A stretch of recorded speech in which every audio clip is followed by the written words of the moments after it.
Good morning, my friends.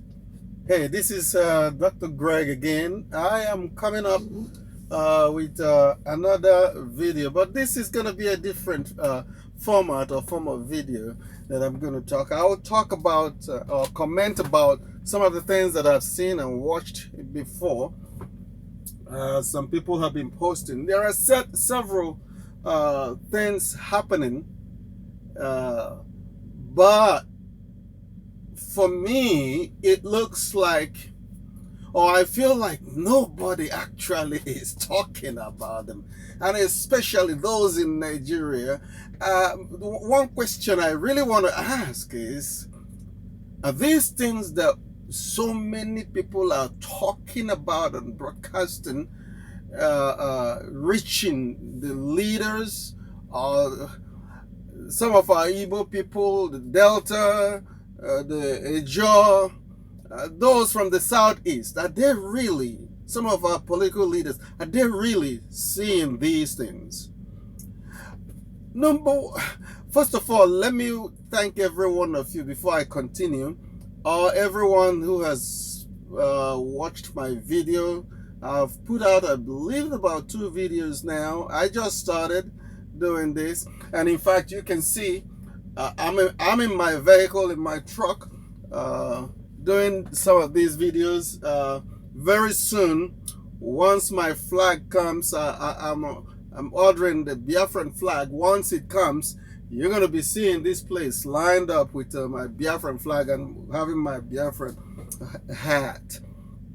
And so I want to thank each and every one of you who have who've subscribed to my channel. I want you to continue to share them. I'm just starting out to do this. Every little opportunity I get, I try to put out some videos. I thank you so much. Share my videos. Subscribe. Tell your friends. I'm not putting them on Facebook. Putting it on Facebook because I usually don't go much to Facebook anymore. But I want to really, from the bottom of my heart, say thank you so much for subscribing. Please tell your friends, subscribe more. I need more subscriptions. That way, I will be highly encouraged and know that people are here, and whether people subscribe or not, I'll continue to push out videos and talk and speak to issues that concerns you and me and the Biafra nation that is about to come. One of the things I really wanted to point out here is that, and I haven't asked it as a question, it's going to be a rhetorical question. Leave a comment on my on the video. Let me see what you think. Now, does it really, is it only me that is actually noticing that though Nigeria says that they are operating a democratic system of government, but with what I'm seeing, is it really democracy or military regime? Is Nigeria actually operating her government as a democratic country or as a military junta? That's one. Number 2, all these governors and people from the southeastern states, with the exception of Wike, I believe that's Wike, the governor of River State. How many of them are really speaking out, or are they trying to protect their image or themselves or their pockets? What is going on? Are they really seeing that Nigeria is actually, oh my goodness, my head is so full. I am so full of so many questions that I really need to ask. And I want to know the reaction of people. You see, when I look at all these politicians and they come out and speak and smooth talk, people like Nyamwood, and I believe one day the Ohanes Ndibo leader Nyamwood, he will begin to regress and come back and say, oh wow, is there any way we can dialogue and come and talk? I'm seeing him dancing on the fringe. I mean, he speaks and it seems as if he is here and he is over there. If you want to have your 2 feet right on the Biafran side, put your feet on the Biafran side. And if you want to be on the Nigerian side, you completely move your 2 feet toward the Biafran side, toward the Nigerian side, if you want to be on the Nigerian side. This is a time when we can see who actually is what we call in Ali DK.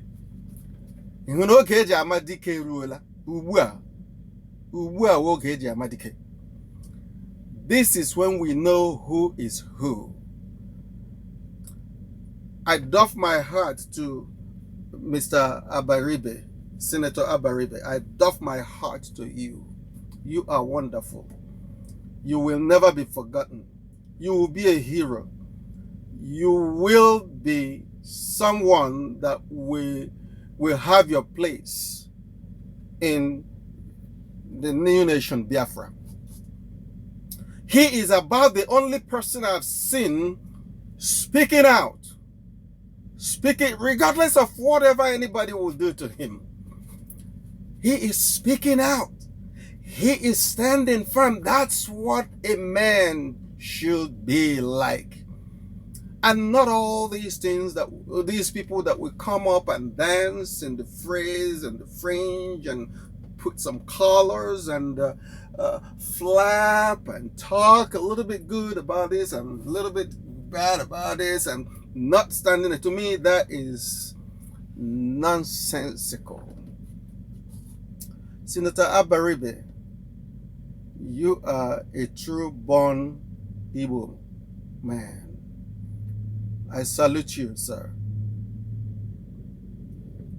So why is there nobody talking? Why is there no one talking about the new law? Look at the law they're trying to pass. Are we a military regime? And apparently Buhari is leading and presiding over Nigeria as a military general. Nobody can stand up to him and tell him that you cannot do this, Mr. President. This is not a military regime. This is a civilian regime. This is a country that has law. Well, I don't want to talk about that because he's got every people in his pocket. Excuse me.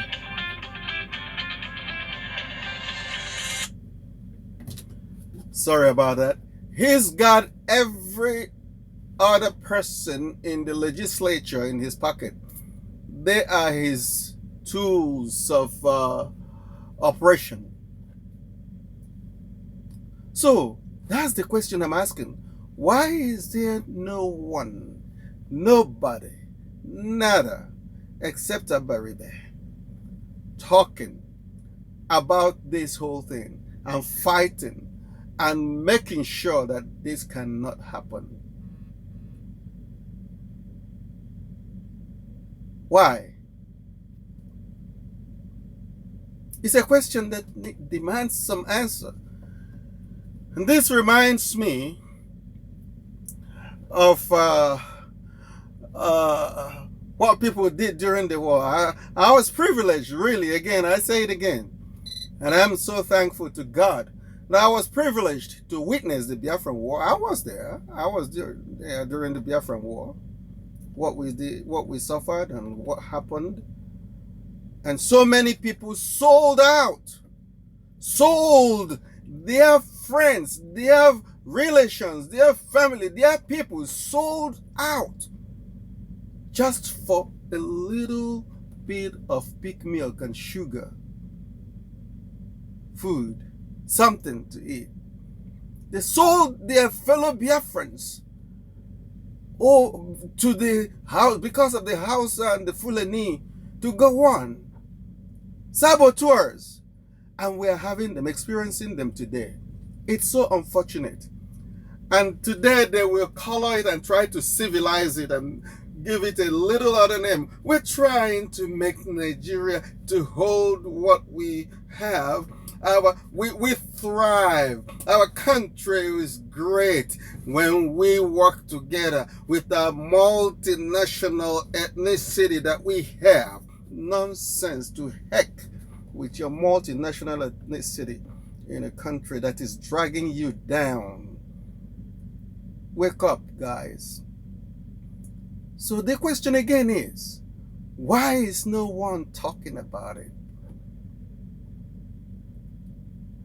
And I see some people that are talking nonsense, kicking against Biafra. And these are people that are from the southeastern zone of the zoo called Nigeria.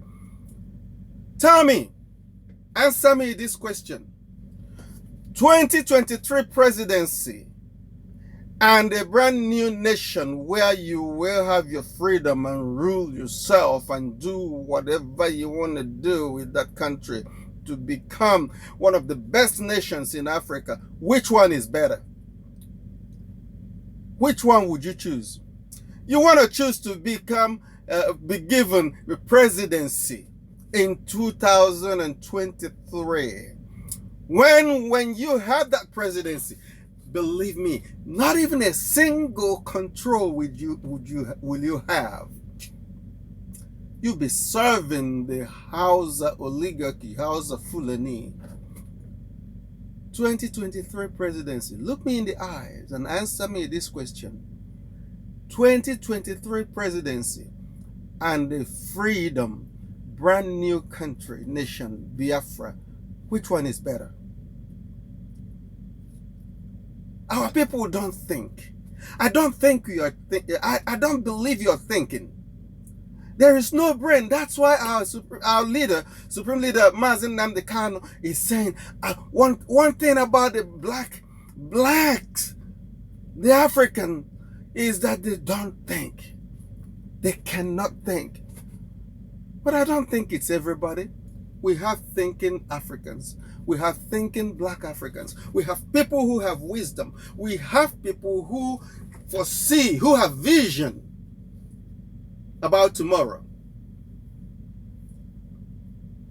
It's quite unfortunate that our people are parading around, postulating and saying, we want to unite our country, one Nigeria, my foot.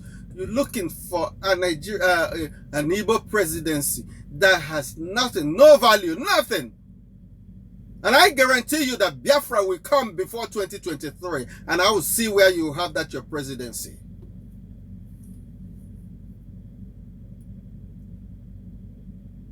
The plans of the zoo is being revealed. We are seeing their plans.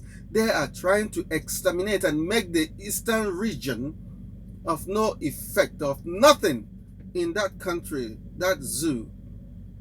And you're still sitting there. You can't even see. You cannot see what they are doing. Look at how they are jeopardizing the economy of the eastern region. Look at how they are trying to destroy the businesses of every eastern region merchant. And you can't see.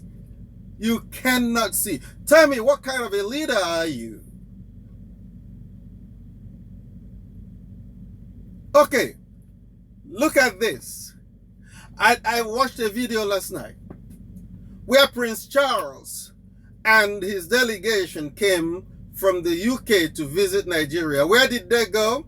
Abuja and Lagos. And did any of our leaders, political leaders, ever saw the seating arrangement?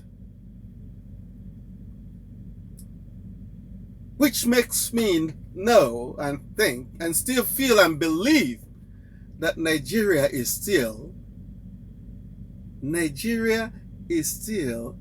under the rulership of the British nonsense. You're still under the colonization of the British. That's what it showed. Look at Prince Charles sitting a little bit in front, and then is that the Oni of Ife or so, was sitting flanked by his left-hand side behind a little bit.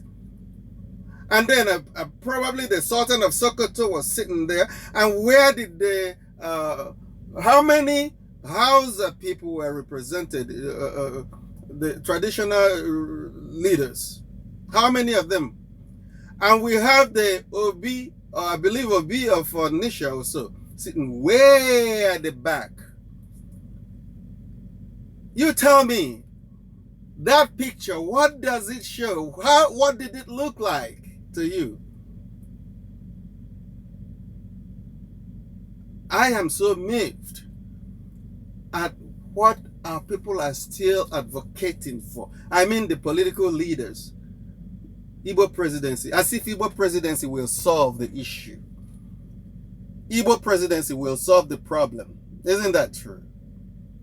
Wake up. Wake up, all ye political leaders per se.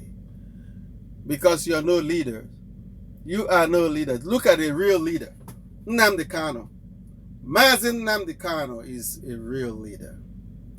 When will you guys learn? Whether you like it or not, Biafra will come. It will be a reality. It must definitely come.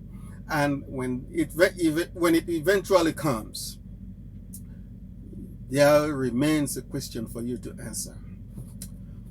What did you contribute toward the actualization of Biafra? That's a question I will leave with you. Thank you very much. And please don't fail to push that button and subscribe. I'll be pushing out more videos. Thank you, and God bless you, and God bless the Republic of Biafra. Bye-bye.